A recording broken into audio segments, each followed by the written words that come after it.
अगर ये आसमान न होता, ये धरती न होती, हम मनुष्य न होते, तो सोचिए फिर क्या होता?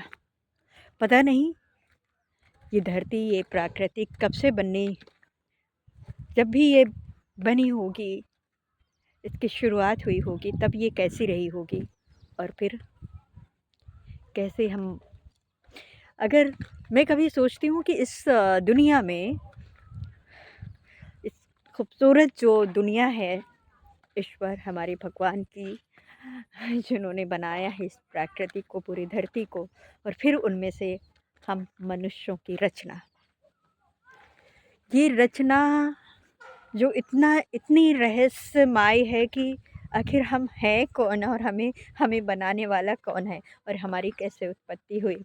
हम हम अपने जीवन की उस डेली की दिनचर्या में ऐसे खोए रहते हैं, खोते जाते हैं, और कभी हमारा ध्यान ही नहीं जाता है कि हमारे ज़िंदगी का आखिर हमारा मकसद क्या है।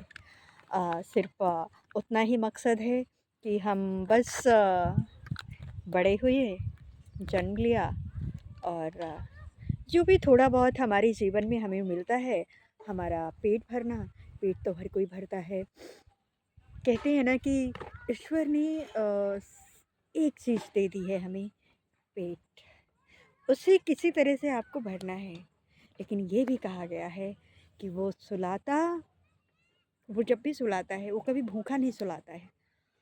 तो जब वो कभी भूखा नहीं सुलाता है, तो वो सिर्फ़ मनुष्य की बात नहीं है, हम इंसानों की बात नहीं है, चाहे वो कोई जीव-जंतु हो, जानवर हो, पशु-पक्षी जो भी हैं, इस प्राकृतिक के गोद में। कोई भी भूखा नहीं सोता ना, सभी को देता है ईश्वर।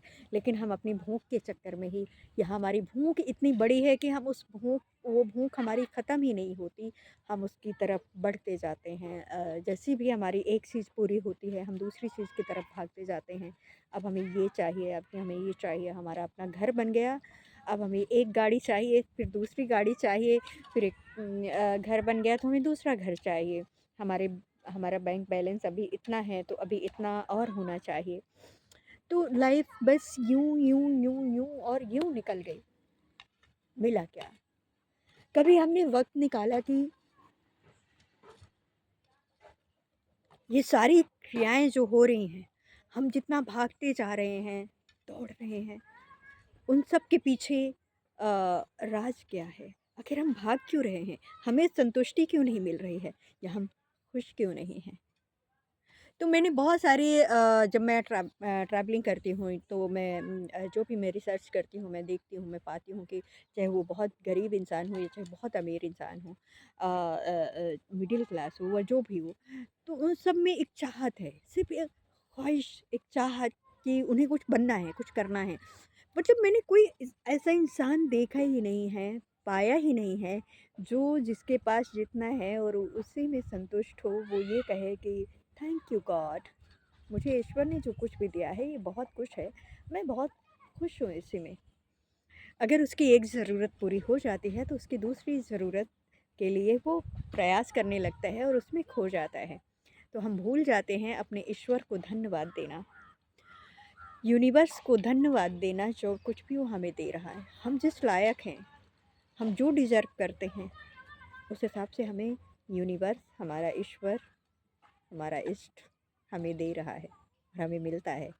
कहने का मतलब है कि अ, वक्त जो अपने लिए निकालना चाहिए,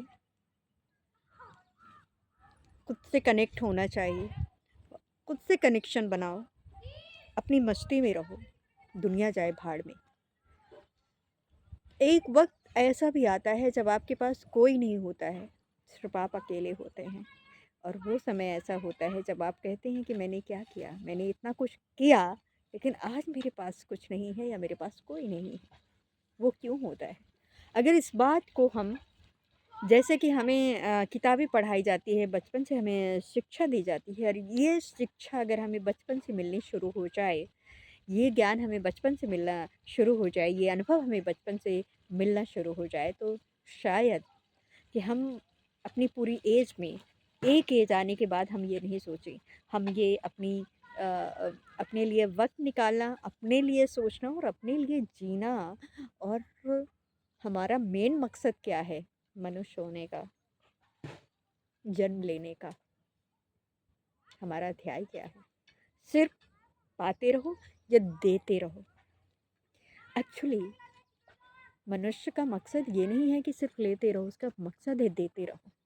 आप कितना कुछ दे सकते हो, बस आपकी नियत होनी चाहिए देने की।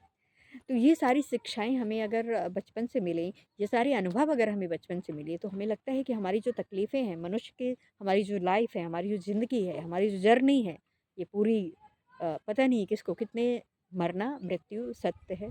लेकिन इस मृत्यु और जन्म के जो बीच का हमारा जो समय है, जो हम इसे पार करते हैं, जो हमारी जर्नी है, इस जर्नी में इतने उतार-चढ़ाव आते हैं। कोई हँसता-खेलता रहता है, लाइफ़ में बहुत तरक्की कर लेता है। बहुत से लोग हैं जिनके सपने पूरे नहीं हो पाते और वो निराश हो जाते हैं। कहने का मतलब है कि हमें इन चीज़ों को, इन बातों को, इन गहराइयों को अगर हमारी अ, शुरुआत जैसे हम ग्रो करते हैं ना, हमें अगर समझ में आ जाएँ, तो हमारी तकलीफ़ें बहुत कम हो जाती हैं, बहुत कम हो जाती हैं। तब हम ये कह सकते हैं कि जो चीज़ें हमें मिल रही हैं, ठीक है। हमें प्रयास करना बंद नहीं करना है, हमें मेहनत करनी बंद नहीं करनी है। लेकिन हमें उसके लिए खुद को ब्लेम करना या किसी और को ब्लेम करना नहीं है। बस जो है, वो है। जो दे रहा है ईश्वर, उसका शुक्रिया। जो नहीं दिया, उसका भी शुक्रिया। Thank you. होप ये वीडियो आपको अच्छा लगेगा। ये बहुत अच्छी जगह है, एक खूबसूरत सी जगह है जहाँ पर मैं अभी हूँ। बस सूरज डूब चुका है और चाँद निकल आया है दिन में। थोड़ी-थोड़ी जैसे सूरज डूबता है, इधर से चाँद दिखाई देता है। सूरज अभी मेरे राइट साइड डूब रहा है। पहाड़ है, जंगल है, पेड़ है। एकदम शहर में नहीं हूँ, गाँव में हूँ, यहाँ पे पॉल्यूशन नहीं है बिल्कुल भी। और ये जो टाइम है खुले में बैठना, ये मैं आपको बता नहीं सकती कि ऐसी जगहों पर जब हम जाते हैं, बैठते हैं तो